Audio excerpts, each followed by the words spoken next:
अगर मैं आपको कहूं कि आप खांसी की दवा या इम्यूनिटी बूस्टर दवा पीजिए और आपका कोरोना ठीक हो जाएगा, तो क्या आप मान लेंगे? शायद नहीं। आप कहेंगे कि ये तो सफेद झूठ है या फेक दावा है।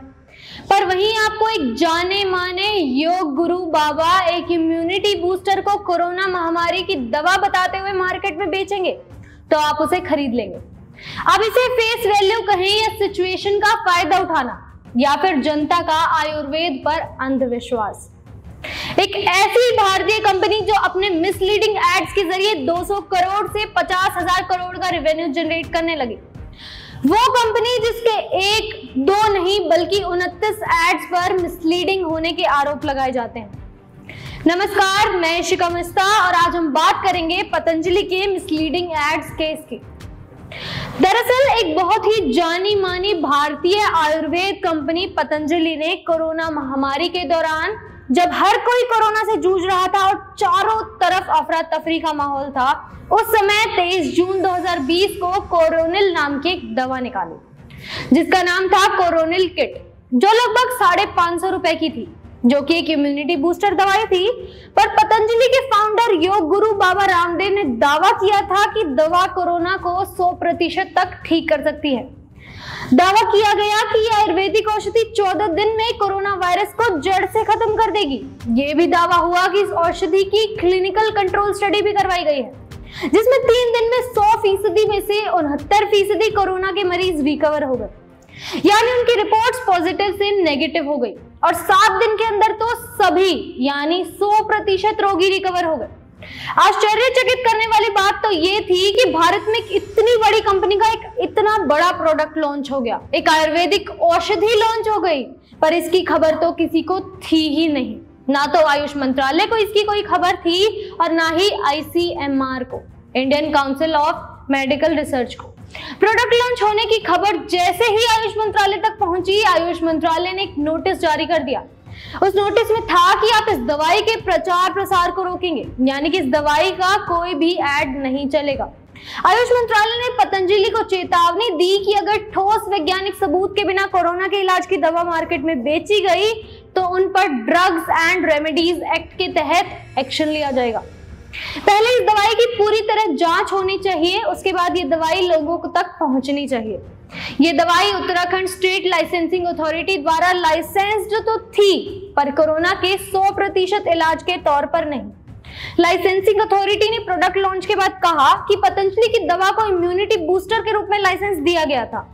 आयुष मंत्रालय विभाग के लाइसेंसिंग अधिकारी डॉक्टर यतेंद्र सिंह रावत का कहना था कि दिव्य फार्मेसी के नाम पर 12 जून को लाइसेंस जारी किया गया है।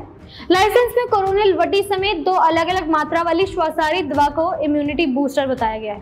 अब कंपनी को नोटिस जारी कर पूछा जाएगा कि वे किस आधार पर इम्यूनिटी बूस्टर की दवाओं को कोविड-19 की दवा बता रही है, जिसके बाद मद्रास हाईकोर्ट ने पतंजलि पर 10 करोड़ का जुर्माना भी लगाया और कहा कि पतंजलि और दिव्य योग मंदिर ट्रस्ट अपने आप को एक बड़ी कंपनी दिखाते हैं, पर वे फिर भी महामारी के दौरान लोगों के डर का फायदा उठाकर पैसा कमाना चाहते हैं। ये भी कहा गया कि कोरोनिल एक खांसी, जुकाम और बुखार की दवा है, ना कि कोरोना को संपूर्ण तरीके से ठीक कर देने वाले। इतना ही नहीं बल्कि पतंजलि ने यह भी दावा किया कि कोरोनिल WHO यानी वर्ल्ड हेल्थ ऑर्गेनाइजेशन से परमिटेड है। इसके बाद WHO ने क्लैरिटी देते हुए कहा कि उसने कोरोना की किसी भी दवाई को मार्केट में सेल करने की परमिशन नहीं दी है। पतंजलि के इन मिसलीडिंग एड्स का सिलसिला कोरोनिल से ही नहीं शुरू हुआ है। आपको बता दें कि पतंजलि ऐसे कई एड पहले भी दिखा चुकी है, ऐसे कई दावे पहले भी कर चुकी है। साल 2015 के सितंबर महीने में जब डेंगू जोरों से फैल रहा था, जब लोगों की मृत्यु हो रही थी, तब भी रामदेव बाबा आए और उन्होंने डेंगू का जड़ी बूटियों से इलाज बताया। उन्होंने कहा कि डेंगू का जड़ी बूटियों से भी इलाज हो सकता है। यहीं तक नहीं, आयुर्वेद से उन्होंने इलाज तो बताया, पर साथ ही मेडिकल साइंस पर उंगली भी उठाई और कहा कि मेडिकल साइंस में डेंगू का कोई कारगर उपचार है ही नहीं।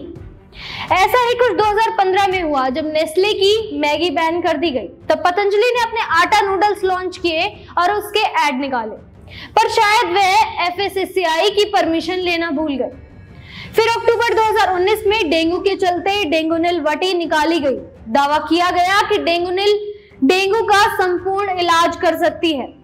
2016 में पतंजलि कच्ची घानी सरसों तेल लॉन्च किया गया और एड दिखाया और फिर दावा किया कि बाकी तेलों में मिलावट है और उनसे कैंसर हो सकता है। वहीं बाकी तेलों को मिलावटी बताने वाली पतंजलि के ही तेल के 5 सैंपल सब स्टैंडर्ड क्वालिटी के पाए गए। मतलब तेल की क्वालिटी जैसी बताई गई थी उससे बहुत ही खराब निकली। पतंजलि केश कांति तेल का भी कुछ ऐसा ही सिलसिला था। जब वो लॉन्च हुआ तो कहा गया कि मिनरल ऑयल यूज करती हैं बाकी कंपनियां। एड में दिखाया गया कि बाकी कंपनियां मिनरल ऑयल यूज करके अपना तेल बनाती हैं। ऐसे ही पतंजलि के काऊ घी, सॉल्ट, शहद, बेसन, शिवलिंगी बीज और आंवला जूस भी कंज्यूम करने लायक नहीं पाए गए। इसके बाद हरिद्वार लोकल कोर्ट ने पतंजलि पर 11 लाख का जुर्माना लगाया। इन पर हर बार पतंजलि ने अपनी प्रतिक्रिया देते हुए कहा कि ये उन्हें बदनाम करने का एक तरीका है।